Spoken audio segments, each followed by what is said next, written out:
Yan guys, for today's vlog na naman guys. Yan. So, nagluto kami ng pasit canton. Yan. Nagluto siya. Pero ang pangit lang lasa. So, ito yung pasit canton ko. Yan. Big canton. Yan. So, yan. Kakain na tayo guys. Cavite, Batangas, Quezon, at sa ilang panig ng Cavite. Alerto ang mga residente nila ng baha o landslide. Tatagal ang thunderstorm advisory. Ang palaya.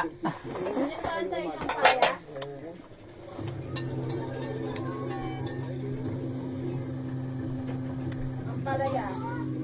Masagad kay kuya. Makakuha niya lang. Wala pang 1 minute. Pero kung ano pa, kung may binili po ng kabaga, yung kanina.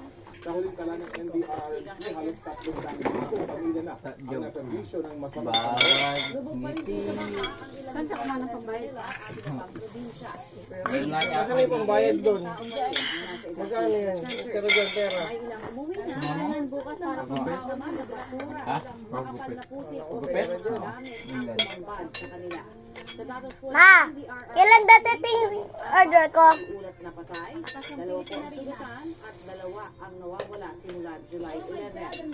Ayon naman sa PNP, 2 ang patay, 15 ang sugutan at 5 ang nawawala. nadagdag sa listahan ng mga lugar na nasa state of calamity ang mga probinsya ng Bataan at Bulacan. Una lang isinailalim sa state of calamity ang Metro Manila, Cavite, Batangas at Saint Rizal. Nasa state of calamity ang ilang pang lugar dahil naman sa naunang malinis pa yan. Kabilang dyan ang Pinakalayan Oriental Mindoro, Baka ang mga puso. bayan ng Bulacan at Sisig sa Cotabato, kabilang barangay sa Jose Santos, Davao Occidental. Tingnan ko tingnan na ng ano pasit kanto na. Oh, di na tinaran kasi sigari. Dalawang baka ang natagpuan sa pagbuka ng bahagi ng City. Kaya naman sa'yo. No, edi egol kay mama. Ako nagugas kanina, tapos si mama di ba ako kapagugas kasi nugasan ni Joven. Para naman nakatulong ka na sa Diba? Para makatulong ka sa mga bawat Pilipino. sulat pagbugasin yung isa dyan, no? Nakita ko po yung babae ng mamukha Tagaluto na, tagahugas na. Nakaputi. Ayun o, nakaputi. nakadapa sa kasi ko po siya magkapakan. Tungkol naman po sa ano, sa yung lalaki na tagpuan rin kanina, nakita po siya na nangangalakal at saka nag-report rin siya sa akin. Ayon sa mga barangay, hindi raw nila residente ang mga biktima. Nasaan ba pa pala? Parang may mga gas-gas rin siya siguro. Saan ba na kayo mamaya? Saan ba na kayo ha? Ano, Kung kayo hindi nakasamba, huwag na kayo sumama. Malamang hindi kayo makakasamba.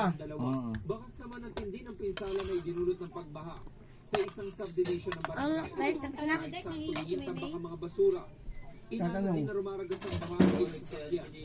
Nakakainis naman kasi pagkasama yun eh. Ang likurang bahagi sa kotse. Dikit na dikit eh. Close back. Hanggang pagkakita ang mga residente sa pag-uwis. Ilining sa umabot sa ikalawang palapag ng bahay nila ang taas ng 2,000 na Pagkasama sa may may dikit na naranasan ng dikit. ganitong katinding pagbaha. Hindi naman siya ganun ka-bilis. Kaya nakakinabangan. Ang kapitbahay niya si Richard. Itinapon ang mga nasirang appliances na nalubog sa baha. Sama po si... Kabilang ng isang rice cooker, dalawang Yung electric sasama fan at po washing dito. machine. Si Ron, sasama ko. Baka mamaya, hindi ko yung maasahan eh. Si Ron, baka maasahan ko eh. Kuya, ay pa. Umabot sa Mawawala kami pamilya na apektuhan Mawawala kami 3 sa bukas. naturang Ano sa'yo kuya? Di ba? James Agustin, Mawawala kami sa tabi niyo pag itali. Doon na kami sa loob. Ay, Joe, boot ba tayo? Maaga pala nagpapapasok pre, alauna kasi ang space mag-umpisa. Soon guys. Balita natin. Ayan, doon si Binimi Kamot. Joe, banda si Binimi Kamot. Soon guys. Bye-bye. Binibili Jo. Ang bagyo at nakaraos na sa matinding pagbaha ang mga residente. Pero Oh, kuya. daw nila Ito ka naman na sila. kapal na putik.